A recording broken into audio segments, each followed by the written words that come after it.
they call it the process model. And it looks like this. It's kind of, you can relate into terms of healthcare, right? So we prepare for the meeting, right? You're going to perform for the meeting, right? Then you're going to get a result. I'll write this upside down. Okay.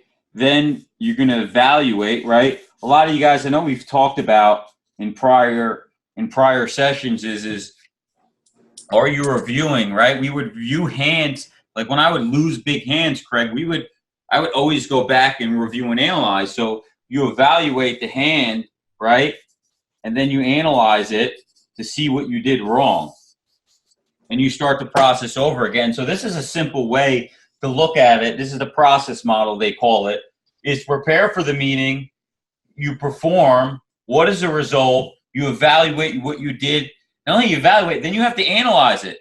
So what we would call it is your hand history, right? So when I had a coach 15 years ago in poker it was all online. So, well, most of it was online. I played a lot of live, so I would take my hand history down. But in poker, it would track your hand history. So it would literally file every hand you played, and I could send it to my coach. So when I lost a big hand, what we would do is just analyze the whole thing, right? If I was at a table, I would put in what hand I started with, what they had chip-wise, what I had, what they raised, what they bet, what they called, why I did this, what I was thinking that. So I analyzed the whole thing to understand what I did wrong to help me get better and help you control your emotions in the hands that you lost. Because what happens is you get emotional, right? Blocks to certain parts of your brains. It carries with you, it accumulates. Your emotions accumulate. And where was it? The accumulation, right, of your emotion.